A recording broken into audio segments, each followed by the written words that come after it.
Notre invité ce matin, c'est Jean-Jacques Gazeau. Bonjour. Bonjour. Il est question de sport et de football amateur aujourd'hui. Vous êtes le président du district Vendée de football. Pour ceux à qui le district ne dit rien, qu'est-ce que l'on peut dire sur le district et quels sont ses rôles ? Le district, vous savez, c'est l'émanation de la fédération. Vous avez la fédération, vous avez ensuite les ligues et puis les districts qui correspondent donc administrativement au département. C'est-à-dire que sur le département de la Vendée, donc le district est chargé d'organiser les compétitions et de développer le football sur le territoire du département. Voilà. Tout simplement. La pratique du football se diversifie. Alors, il y a le foot en salle, le foot féminin. On s'intéresse également à l'arbitrage. Récemment, d'ailleurs, vous avez proposé un stage de rentrée avec 42 jeunes qui ont répondu à l'appel. Comment ça s'est passé ? Ça s'est très bien passé. Bon, je veux dire, effectivement, l'arbitrage pour nous, c'est un souci depuis quelques années puisqu'on assistait à une baisse du nombre d'arbitres. Donc, on a voulu résolument mettre en place un plan de développement, un plan de sensibilisation au niveau des clubs. Ça s'est traduit aussi au niveau du district par la création d'un emploi, un conseiller technique départemental en arbitrage. Et quand on regarde au bout de cette saison les résultats, c'est tout à fait satisfaisant puisque on a augmenté notre chiffre d'arbitres d'une quarantaine. On s'était fixé 50 arbitres supplémentaires, on est à 40, donc ça c'était plus positif. Et le stage de rentrée, effectivement, comme chaque saison, au niveau des jeunes arbitres était tout à fait satisfaisant puisque sur les 42 jeunes qui étaient présents à ce stage, ils représentent à peu près 80% de l'effectif, 90% même de l'effectif de la saison dernière. Donc notre pari qui était de fidéliser ces jeunes arbitres est plutôt réussi. On rappelle, pas de foot sans arbitre aussi, donc c'est quand même la base. Qu'est-ce qui est en vogue en ce moment ? Je parlais de la diversification du football. Qu'est-ce qui est en vogue en ce moment en Vendée ? Qu'est-ce qui se détache ? Il y a une pratique qui est un peu à la mode ? Pratique à la mode, pas forcément, mais on sent qu'il y a un virage dans la demande des pratiquants. Bon, l'aspect compétition continuera d'exister, mais on sent que les licenciés veulent plutôt se tourner vers ce qu'on appelle le loisir.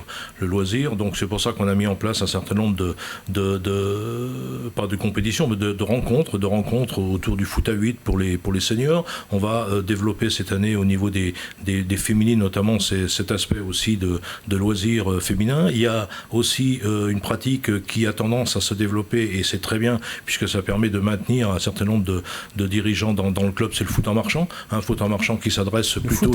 Foot en marchand, oui. D'accord. Alors c'est vrai que quand on parle de foot en marchand, j'étais le premier aussi à rigoler quand on a parlé foot en marchand, on dit c'est quoi ça ? Et en fait c'est une pratique très très intéressante et qui rentre tout à fait dans le plan sport santé qui est voulu par le gouvernement. Donc là c'est permettre à des gens d'un certain âge de continuer à avoir une activité physique qui en plus est mixte, peut se pratiquer en mixité, peut se pratiquer dans la journée. Voilà, donc c'est l'occasion de faire revenir dans les associations, dans les clubs, peut-être des gens qui s'étaient éloignés.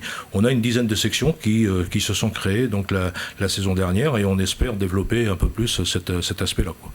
La saison 2023-2024 donc a repris ses droits et le passeport est reconduit pour cette saison. Oui. C'est une aide financière pour les plus jeunes et dont les parents peuvent en bénéficier si l'enfant veut faire du sport. C'est important que le football reste le sport qu'il est, c'est-à-dire ouvert à tous, sport populaire. On a toujours voulu dans notre projet qu'effectivement le sport soit ouvert à tous les publics. Quand je dis tous les publics, valides et non valides d'ailleurs, puisqu'on a une activité aussi pour tout ce qui est le foot adapté, le foot handicap. Alors le passeport, vous l'avez dit, bon effectivement cette aide de l'État qui a été reconduite de 50 €. Sous conditions de ressources, mais effectivement est un élément important, un levier important pour permettre justement l'accès à tous les publics, quoi. Et comment on fait pour avoir cette aide ?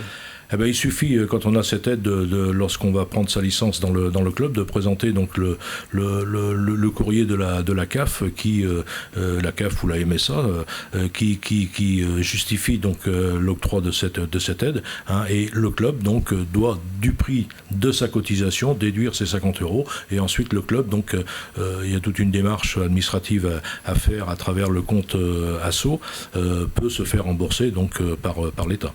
Et je rappelle qu'on peut avoir plus d'infos sur le site sport.gouv.fr. La rentrée a donc eu lieu. L'actualité du district de Vendée Football, c'est cette assemblée générale que vous tenez le 29 septembre du côté de Saint-Hermine.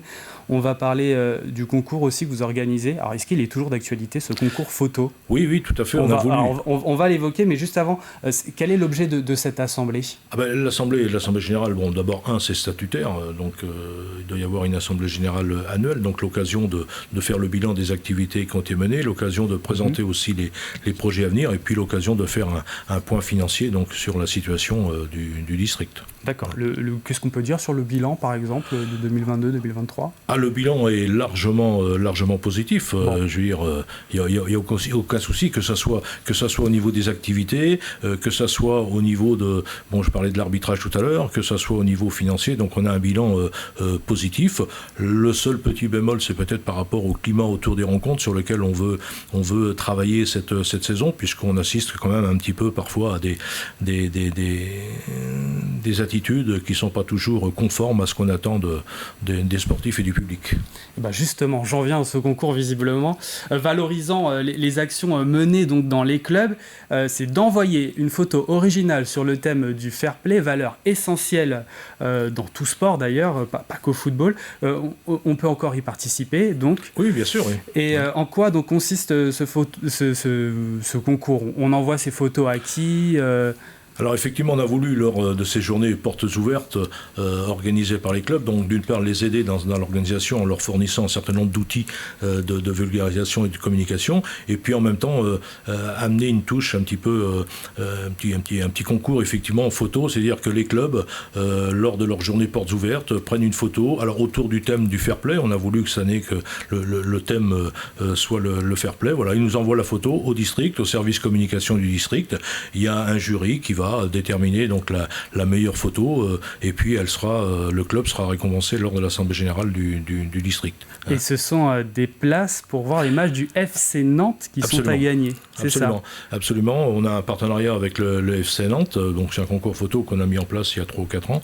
On a un partenariat avec le FC Nantes et donc le club vainqueur se verra remettre 50 places pour assister à un match à la date de son choix, donc au FC Nantes. C'était ma prochaine question. Du coup, oui, en fait, c'est le gagnant de ce concours choisit les matchs, 50 matchs dans l'année du FC Nantes. Pas 50 matchs, un match pour 50 places. Ah oui, un match pour 50 places, d'accord.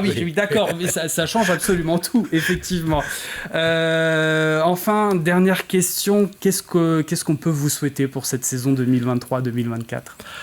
Je veux dire une saison excellente. Je veux dire les premiers chiffres montrent que on est sur le bon chemin.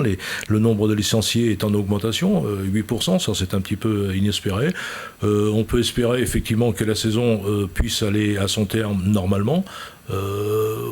J'entends parler de retour de Covid et tout ça. J'espère qu'on ne sera pas perturbé par ça. Et puis, ce que j'attends, c'est un petit peu plus de civilité autour des terrains. Voilà, on assiste je le disais tout à l'heure, à des dérèglements parfois, donc spectateurs, même de joueurs. Voilà, pas oublier que le football, c'est avant tout un jeu et que le résultat n'est pas une fin en soi, quoi. Merci Jean-Jacques Gazot d'avoir répondu à notre invitation.